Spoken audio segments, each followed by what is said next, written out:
အားလုံးပဲမင်္ဂလာပါကျွန်တော်မောင်အောင်ဖြစ်ပါတယ်ကျွန်တော်တို့နှစ်တက်မှာကံမြင့်ပြီးငွေဝင်စေဖို့အတွက်ခေါင်းစည်းတွေကပြုလုပ်ကြမယ်ခေါင်းစည်းတွေကလုပ်ဖို့ဆိုရင်အဆင့်နှစ်ဆင့်ပဲလိုပါတယ်ကျွန်တော်အိမ်မှာရှိတဲ့စားဒုံးမဟုတ်ရှာလကားရည်နဲ့ကျွန်တော်တို့ရဲ့ဒီခေါင်းလျှော်ရည်တွေကိုထည့်ပြီးတော့ခေါင်းကိုတေးသေးချာချာလေးလျှော်ပေးရပါမယ်ပထမအဆင့်နဲ့ပြီးသွားပြီဆိုလို့ရှိရင်နောက်တစ်ဆင့်မှာကျွန်တော်ဘာလုပ်ရမလဲဆိုရင်ကျွန်တော်တို့ရေထဲကိုအမွှေးနဲ့နိုင်ဒါမှမဟုတ်ဆိုလို့ရှိရင်ကျွန်တော်ရေမွေးဖြန်းထည့်မယ်ဖြန်းထည့်ပြီးဆိုတော့တက်ချပိုးခောက်ဒါမှမဟုတ်တက်ချပိုးမှုထည့်ပြီးတော့ကျွန်တော်တို့ခေါင်းကနေလောင်းပြီးတော့တေးချာချာလေးချိုးပေးပါမယ်အဲ့ဒါဆိုလို့ရှိရင်တော့ကံမြင့်ပြီးတော့ငွေဝင်စေတဲ့ခေါင်းစည်းရည်တွေကပြုလုပ်နေရတော့ပြီးပါပြီဒီရလုံချင်းအပြင်မိတ်ဆွေတို့ကဘာကြိုးကြီးတွေခံစားရမလဲ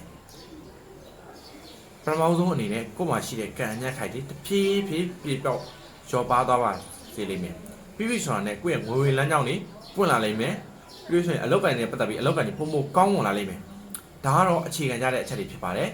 ခေါင်းစည်းပြီးဆိုတာနဲ့မိတ်ဆွေတွေနဲ့အတိတ်ထန်ဒီရတရားတွေထပ်မှန်ပြီးတော့ပြုလုပ်ချင်တယ်ဆိုတော့ရပါတယ်ဒါကတော့နှစ်သက်မှာပြုလုပ်အောင်မယ်အခြေခံကြပြီးတော့တကယ်ကောင်းမွန်တဲ့ခေါင်းစည်းပြီးတော့ငွေဝင်စေတဲ့ရတရားဖြစ်ပါတယ်အဓိကတော့ကံမြင့်ငွေဝင်ခေါင်းစည်းရတရားပေါ့ဗျာကဲမိတ်ဆွေတို့အနေနဲ့လည်းလိုက်လို့ကြည့်ကြပါလို့ကျွန်တော်အနေနဲ့အကြံပေးလို့ပါကျွန်တော်တော့မောင်အောင်ဖြစ်ပါတယ်ကျွန်တော်ဒီမှာဘေးလေးမေးချင်းအစီအချင်းမှာပြုလုပ်နိုင်ပါတယ်အားလုံးပဲကျွန်မချမ်းသာကြပါ